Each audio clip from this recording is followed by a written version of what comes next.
Om Gurur Brahma Gurur Vishnu Gurur Devo Maheshwarah Guru Sakshat Param Brahma Tasmai Shri Gurave Namaha. Om Narayana Narayana. So after a long time we are studying Sugama again. Okay, at least we do some 30 to 40 minutes, as much as I can do.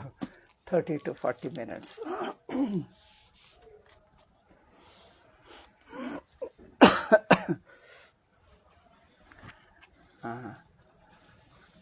The 60-second point, 60-second passage of Sugama we were discussing.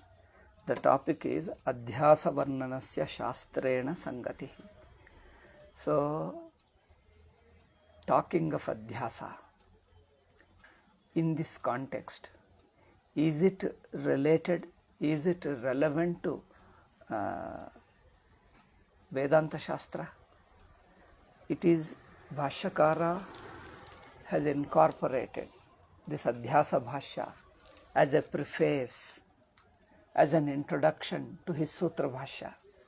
So, is the Sutra Bhashya, is the Adhyasa Bhashya related to Vedanta Shastra, the Vedanta discussion that is going to follow in the entire Brahma Sutra. So, is Adhyasa related to that? So, Ayam Abhisandhi, Purvapakshi told, Natavat Shastra Sangatihi. Siddhanti said, no, it is not unrelated. Earlier, Purvapakshi told that it is not connected to Adhyasa. Adhyasa is not relevant to Vedanta. Siddhanti was telling, I don't remember up to what point I have discussed from this 62. Have I completed it? Probably at the end of it, I think. I am at the,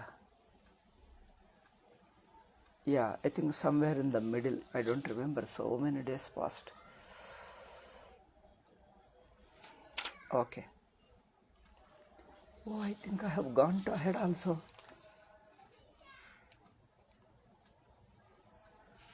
No. I think that is only Purvapaksha. Siddhanti has not yet covered. Okay. He says Upanishad clearly talks of removal of avidya. How talking of Adhyasa is relevant to Vedanta Shastra. Vedanta is meant to restore one's moksha, not even restore. It is not even to restore. In a way you can say restore, but not exactly restoring. It is only to reveal. It is only remind him to his already an enlightened state. That he is already enlightened, he needs nothing to do except to come to realize that he is already free. So Veda, the purpose of the entire teaching of Vedanta is only to remind him that he is already liberated. And that reminding has to click. Although Upanishad teaches, it is not clicking because he is looking at himself in another wrong angle. The looking at himself in a wrong angle is called Adhyasa. A wrong angle, a wrong perception of oneself is Adhyasa. So that misperception about oneself needs to be corrected. Correction means what? Misperception means looking from a wrong angle. Now his angle has to be restored. He has to be taught to look at him, take a right angle, means a right way of looking at himself. Once he comes to the right way, by leaving the other way, other means outside way, he is looking at himself as an outsider. Instead of outsider, come back to yourself, your own angle of looking yourself. you find that you are already free. You don't have to do anything. Just as to see that sun is not rising. Sun is neither rising nor setting. Sun is himself. It is the earth that is rotating, revolving around the sun. So by taking the standpoint of earth, we start seeing that earth is moving. And we start seeing that sun is moving.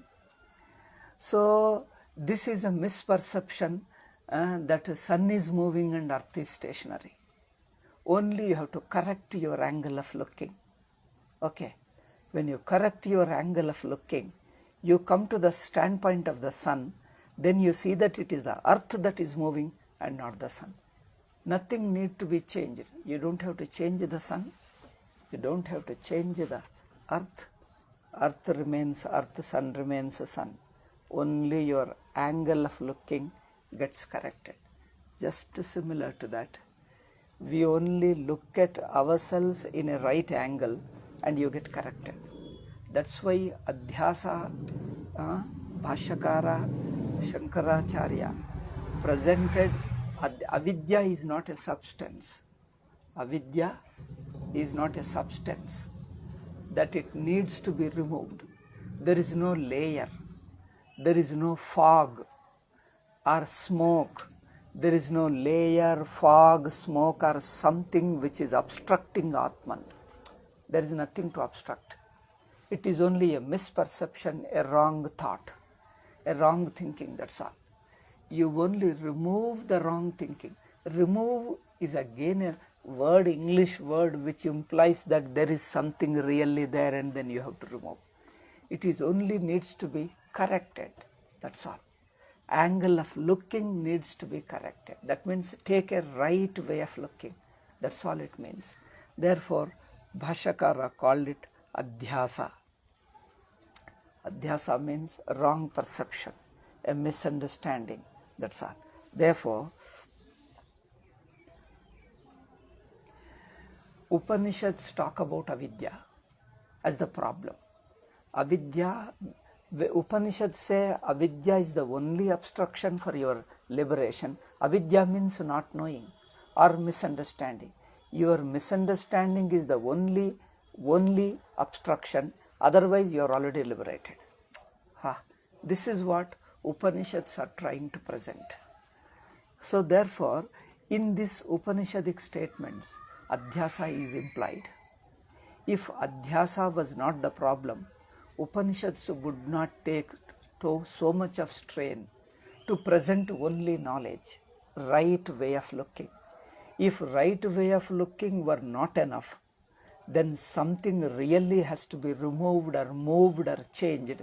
Then they would have suggested, Upanishads would have taught us to do something. But they have been telling you don't need to doing. There is no question of doing. They are not talking of any karma. And moreover, they say no karma can do anything. No karma can take you to moksha. Karma will all put you within the realm of time and space. Karma is only a modification.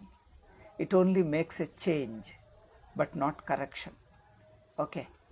But Jnanam only shows the existing fact. It only makes you discover the existing fact. It doesn't change anything.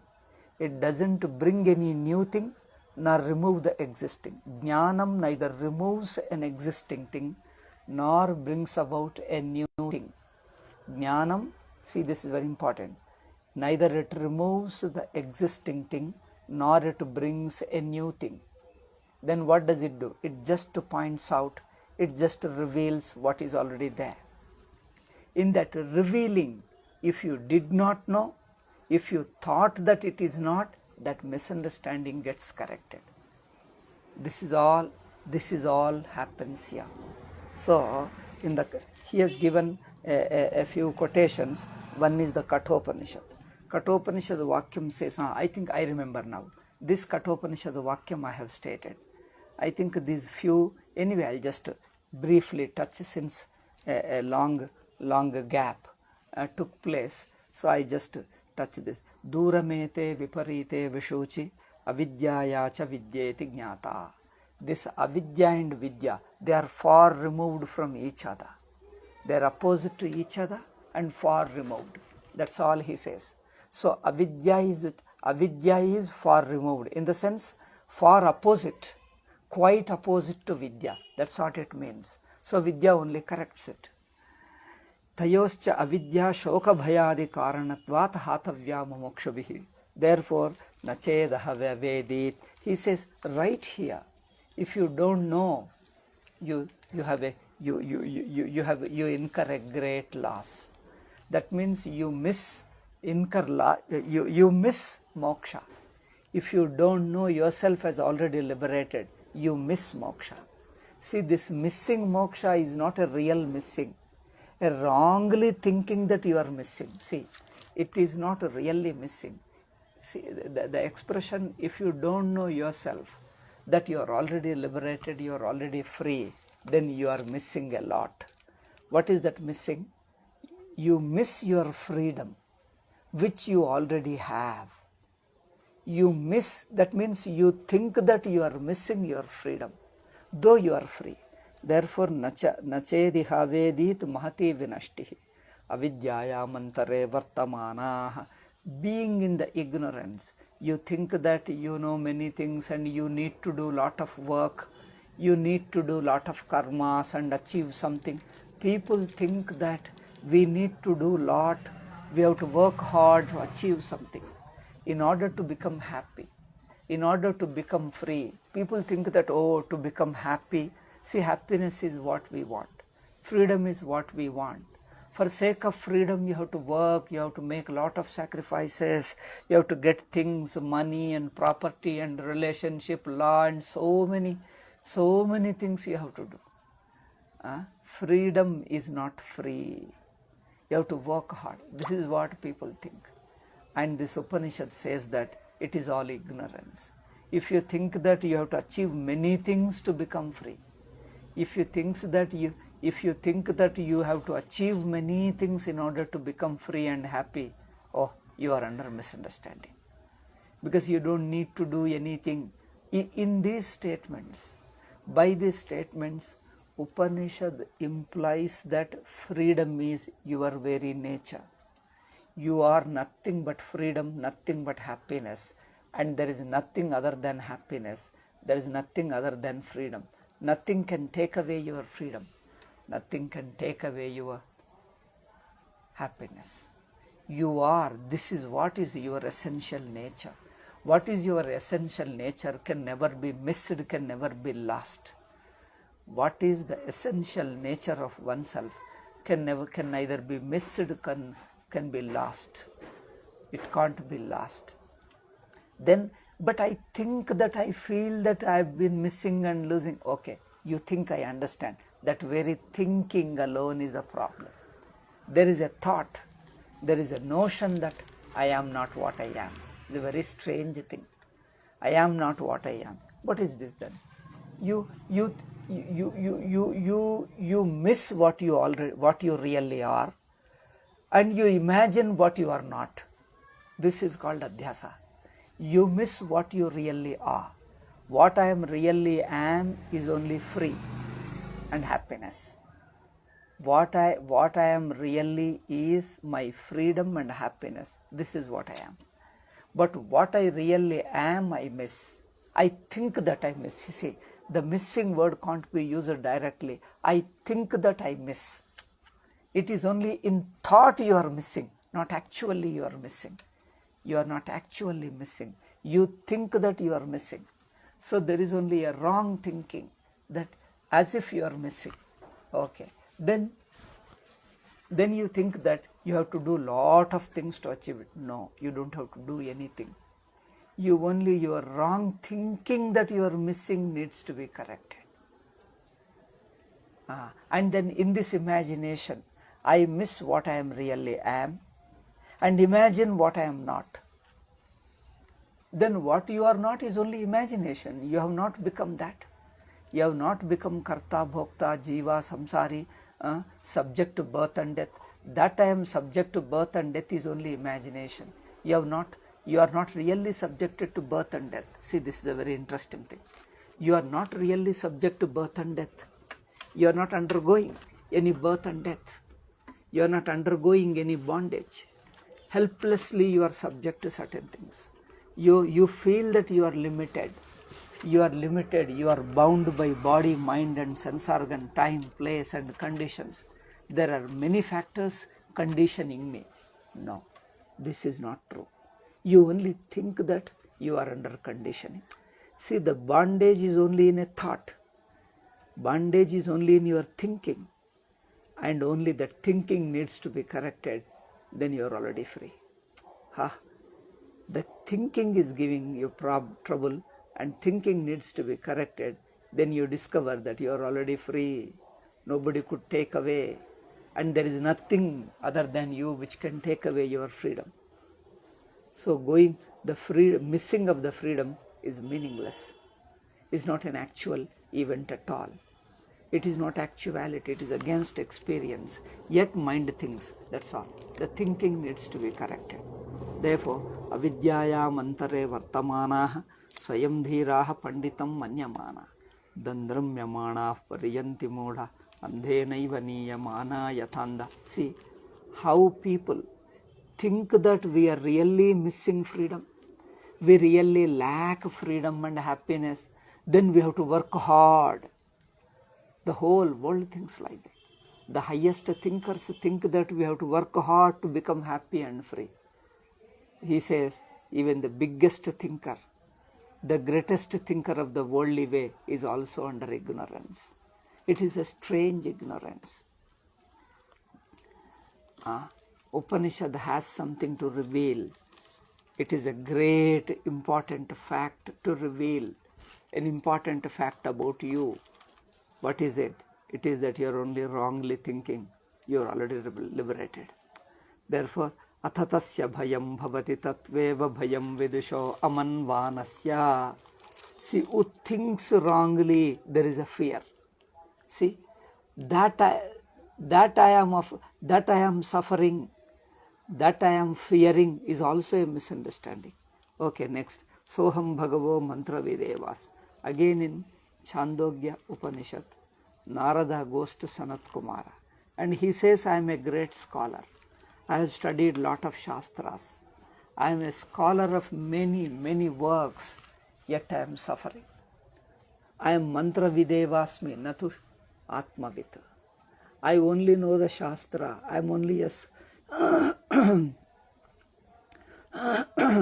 I am only a scholar of Vedanta. I am not a Vedantin. See, Vedanta is different from scholarship of Vedanta. People think that somebody telephoned to me, somebody recommended my name, somebody telephoned to me, he wanted to learn Vedanta through Sanskrit. And he thought that one needs tarka, one needs vyakarana, one needs a lot of scholarship. I told him, whatever little Sanskrit you know, enough for communication. If you have a little knowledge of language to communicate the understanding of truth, that is enough. You can listen to Bhashya. A few technical terms that you need, technical knowledge of grammar, Tarka Shastra, Mimamsa, whatever, that will be taught while teaching Vedanta itself. You don't have to study the technical subjects like Tarka, Vyakarana and Mimamsa. Vyakarana, Tarka and Mimamsa, these three Shastras, whatever knowledge one needs of these Shastras will be covered during Vedanta itself, so that you will be able to understand the Shastras. I told him. And again he gave a message to me. Swamiji, I am studying Lagu Siddhanta Kaumudi and I will be studying Siddhanta Kaumudi, that is a Vyakarana Siddhanta Kaumudi. That's a complete Sanskrit grammar book of Panini. I told, if you study, it is okay, it will be useful to you. But don't worry that if you lack that knowledge of grammar, you will be missing Vedanta. Vedanta is totally a different subject. Whatever knowledge of Sanskrit you have, that is enough to communicate, you can listen to Vedanta and understand. I just gave this message. He just stopped talking to me. He just totally dissociated. Then see, he is interested in scholarship. He is interested in scholarship. So I told him, you will learn scholarship also. When I teach Bhashya, many ideas come. I'll explain every concept of it. Scholarship means concepts alone. So I'll explain the concepts also, time, space, world, relationship. But I'll use all of them as a tools to understand yourself, to come out of the world, to come out of individuality and discover yourself and see yourself as Brahman. So seeing yourself as Brahman is real Vedanta. And I use Vyakarana, Tarka, etc. and all that. But I use them just as a tools so that your attention will not fall on these subjects as subjects. You will not give unnecessarily overimportance to these Shastras. The purpose of these Shastras is just to be tools to understand the Brahman, to understand yourself as Brahman. So therefore, you can come. He told, I want to come here and learn. Okay, you can come. Online I will listen. Okay, you can listen online also. So first to listen, come and meet me personally. A few days you listen, maybe 1 week or 10 days. Then he says, yes, I have a holiday, I shall come. And thereafter, we shall continue the talks. I don't know how he has misunderstood. Whether he has misunderstood or he has got some other reason, I don't know. Whatever it is, I'm just assuming that this could be the misunderstanding I'm explaining, because there are many other people who come under this understanding. They think that Vedanta is a subject.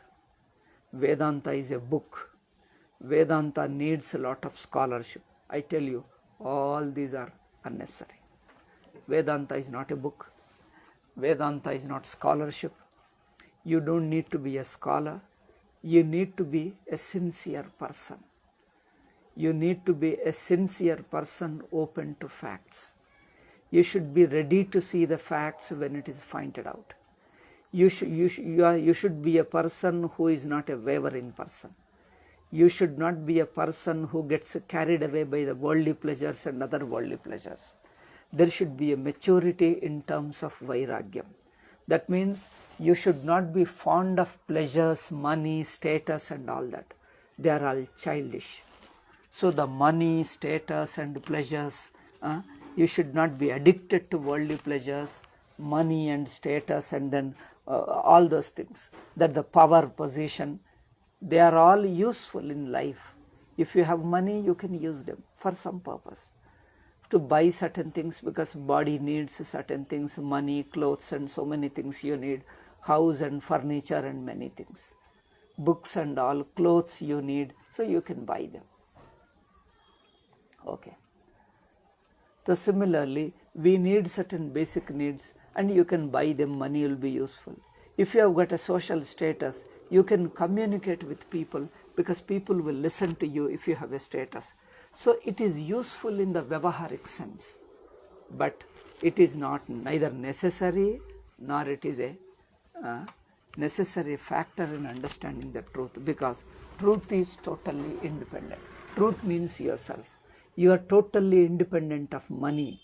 You are independent of enjoyments. You are independent of body. You are independent of your karmas. Karmas means actions. Independent of your experiences, worldly experiences. You are independent of worldly knowledges. Okay? You are independent. You are by very nature untouched. Independent, untouched and self-existing.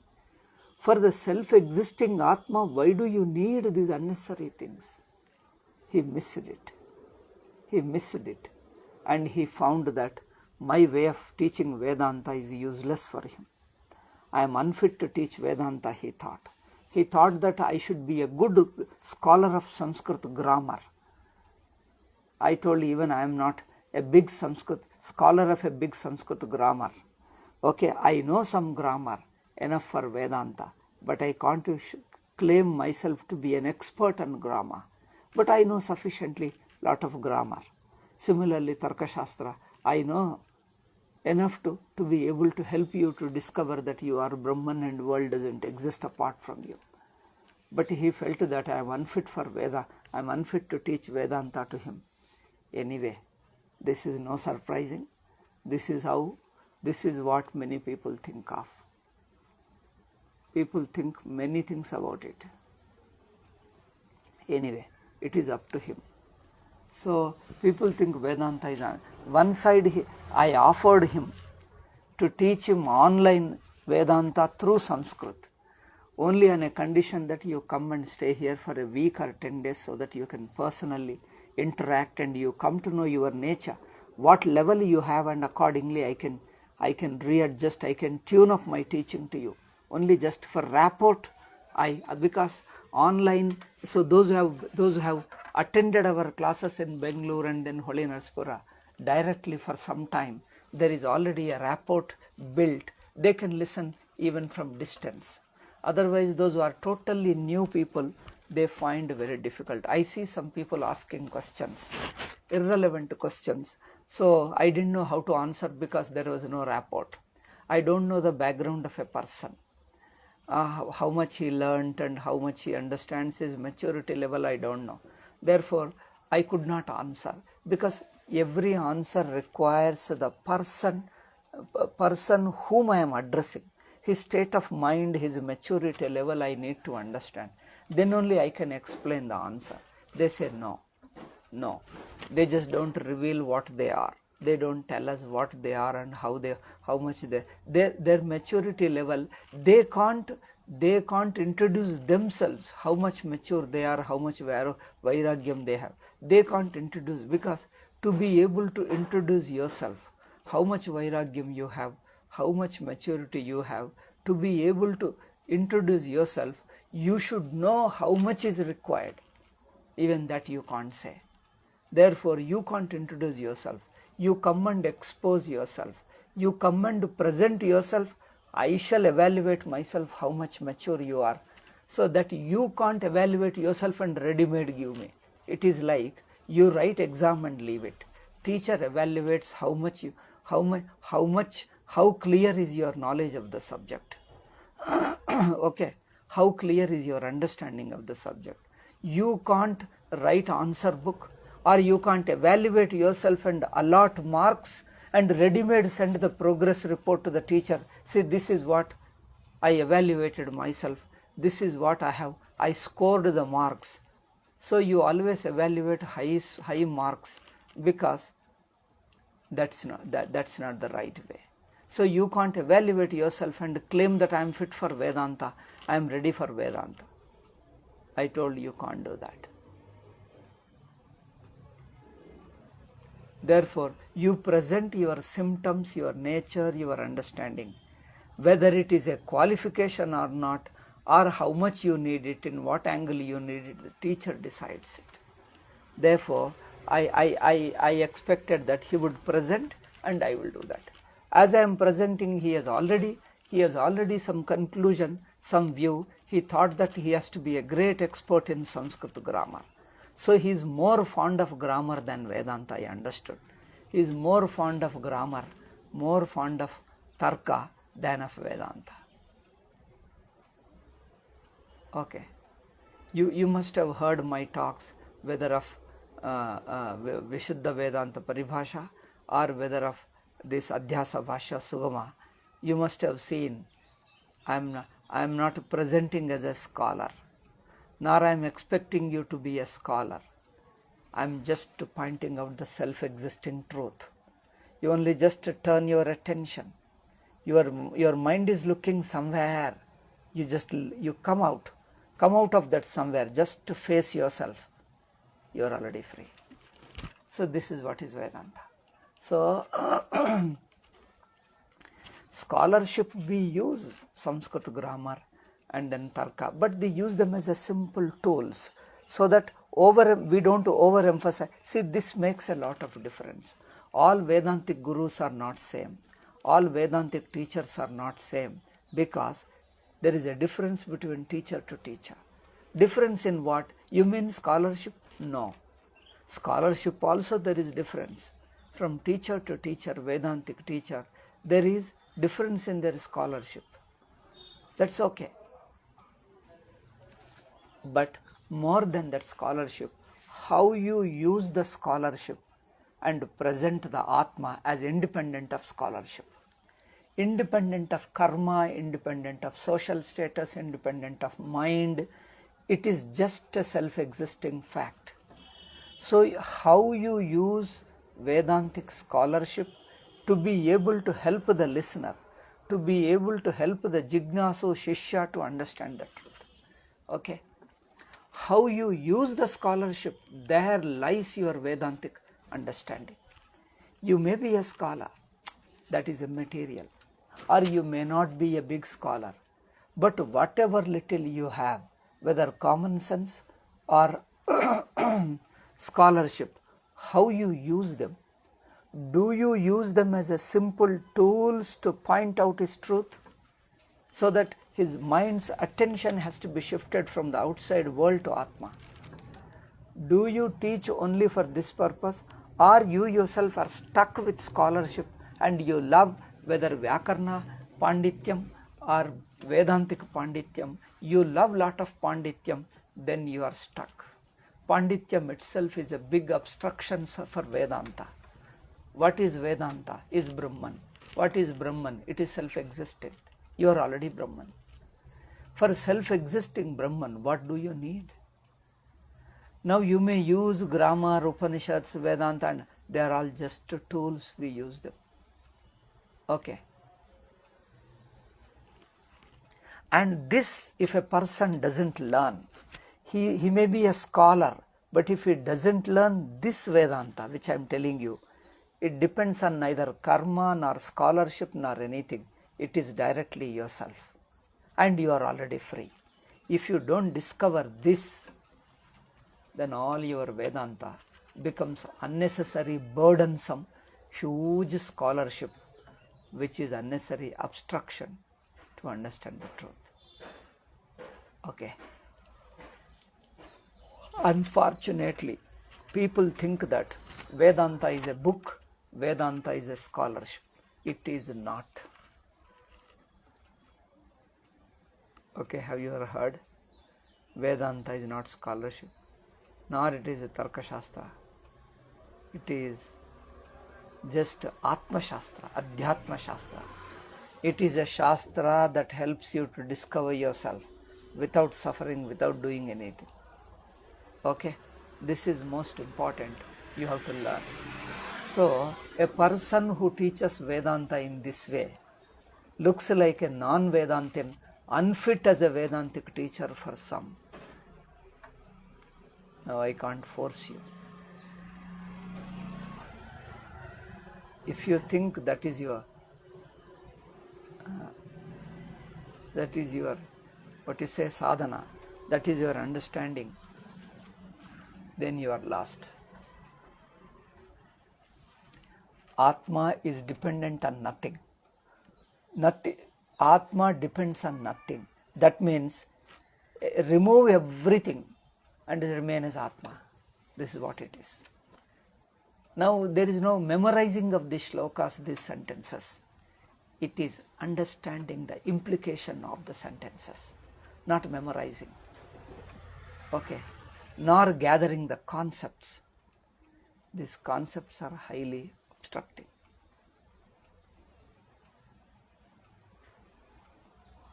Okay, this is the most important thing. This is the crux of Vedanta. This is the central point of Vedanta. If you scholarship means your mind is stuck with your intellect. If you think karma, your mind is stuck at the level of the body.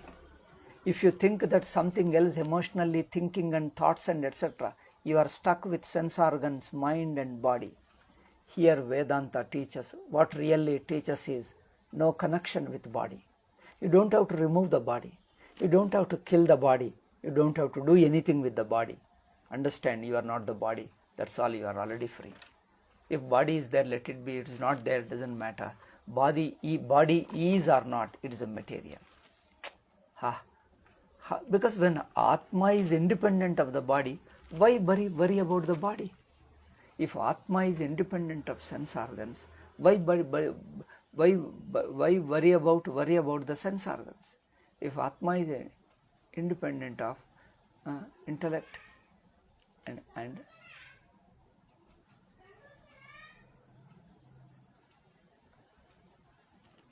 okay, therefore you are totally independent. No karma is required. That means neither do karma nor drop karma. Karma is irrelevant, that's all. That means you look at yourself, there you are. Whether karma has no relation. Status has no relation. Only enjoyments is a level of the mind and sense organ. When sense organs and mind themselves are irrelevant to Atma. They don't exist for Atma. Irrelevant means they don't exist from the level of Atma. Neither body exists, nor sense organs, nor mind, nor even the intellect. Okay. So they don't exist for Atma. From the standpoint of Atma, they have no existence. Okay. This is what you have to discover. And the teacher's aim is only this much, not to pull your attention into the scholarship. If the teacher who tries to show his scholarship, he is only misleading you. He is trying to show his scholarship or trying to give you scholarship alone as Vedanta. He is only misleading you. Okay. This is most important.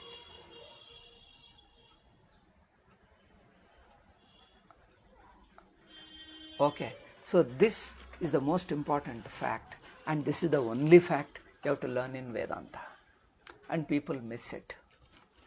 Therefore, if a person already judges what is Vedanta before he learns Vedanta, he already puts a condition that he should be. I want to learn Sanskrit grammar. I want to learn Tarkashastra. I want to learn Mimamsa. And I have learnt this much. First, do you know this Tarka? He himself is evaluating teacher, guru, how much scholarship he has got. And he found that he is less of a scholar than he expected him to be. Then he rejected the very guru that is unfit to teach Vedanta. Teacher has to be scholar. If teacher is not scholar, of what use is it? Okay, this is how people think. No, we are not criticizing him or her. Let them think whatever. There are many people think many ways, many things. We are only just taking this as an example to our students, those who have been jignasus listening to Vedanta, to help them clarify this point. If you want the truth, if you want to be Brahman, you don't need anything except paying attention and discovering yourself. You want to be Brahman, you want to be free, then discover that you are free. How to discover? This is what my job is. Teacher's job is to help you, not to push you into unnecessary scholarship. It's all waste. Turning Vedanta into scholarship is waste. Okay. Therefore, he says, Upanishad mantras are telling clearly, avidya is the only thing, just a misunderstanding. So, Soham Bhagavash Shochami, Chandogya Upanishad, Narada goes to Sanat Kumara and he narrates a big list of subjects he has studied. Vyakarana, Tarka, all subjects, even the Nakshatra Vidya, Bhuta Vidya, Preta Vidya, looks that there are so many Vidyas he knows. And he says, in spite of knowing, in spite of being an adept, being an expert in all these subjects, still I am under sorrow. Still I am in sorrows. When I asked somebody, they told me, you see, Atma with tarati shokam. If you know the Atman, you become free from sorrow.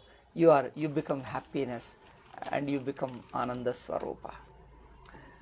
So, somebody who only told me this much, that your scholarship is not of much help.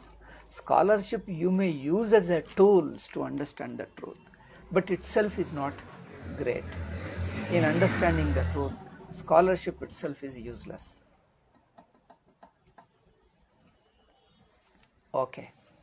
So therefore, Soham Bhagavash Shochami. O Gurugale, O teacher, O Guruji, I am in sorrows. Then Guruji asks, what all have you studied? You tell me. In the next class we shall see. So this is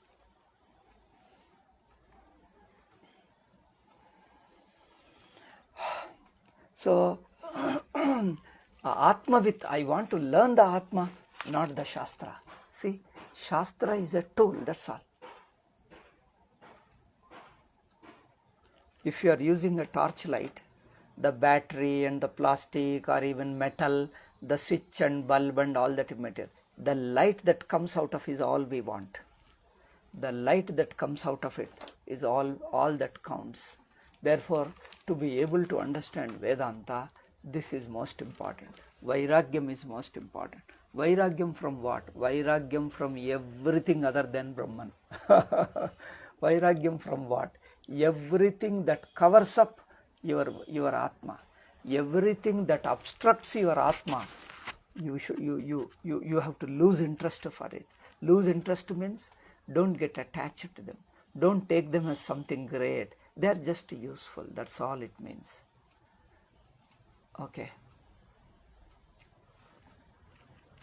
Therefore, Swamiji says here, Sanat Kumar, Narada goes to Sanat Kumara and tells it. Sanat Kumara understands his situation. But Narada also understood. I am a great scholar of many subjects, yet I find samsari, myself a samsari. Then I understood this scholarship is not enough. If the teacher has to teach me, he has to teach me something more than scholarship and not the scholarship in any subject. Something more than scholarship. What is it? It points out. And your mind ceases to be mind. Your sense organs cease to be sense organs. Your body ceases to be body. Then what? Okay. This is how you discover. Tat prahanaya cha atmaikatva vidya pratipattaye. Now, avidya is told. See, Upanishads, he has quoted several Upanishads. All of them have been telling that avidya is the samsara karana. Then vidya is the solution. It is repeatedly telling vidya is the solution. Now, ihacheda vedi tata satyamasti. Those who know this truth right here. Okay. Then what happens? It's by gaining jnanam alone. It's by discovering alone. Samsara goes on. That's all. Devam matva dhiro harsha ujahati. Only by knowing he becomes free from suffering, sorrows, pain and pleasure. Only by knowing the truth. Okay. He gives few more quotations which only imply that only knowing alone liberates you. So, etadyo veda nihitam guhayam harsha shokav etadyo veda nihitam guhayam so vidya granthim vikirati hasaumya. One who knows this Atma, avidya granthim vikirati, he breaks this, he breaks asunder all this samsara. Anandam Brahmano Vidvan. By knowing that you are Ananda, you gain Ananda. Because by knowing is enough, you are already Brahma. This is the most important thing. Anandam Brahmano Vidvan Vibheti Kutaschaneti. He is afraid of nothing. Because there is nothing tiring. There is nothing that is obstructing for him. Anandam Brahmano Tasmai Mridita Kashayaya Tamasap Parandarshayati Bhagavan Sanat Kumara. Sanat Kumara teaches him directly the Atma Swarupam and he understands it. Okay. Yeyam avidya shruyate shrutyanteshu sa asmat adhyasat atharvinitat na vyatirichyate. So, avidya that is talked about in the Upanishads is no different from adhyasa which was described by Shankaracharya.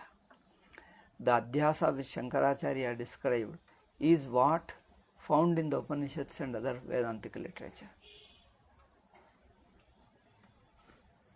Okay, I think I am tired. We'll continue in the next class. A few more points are there in this topic. I think two paragraphs are there, two small paragraphs. We'll discuss in the next class. Om Shanti Shanti Shanti. Harihi Om Shri Gurubhyo Namah. Harihi Om Tat Sat.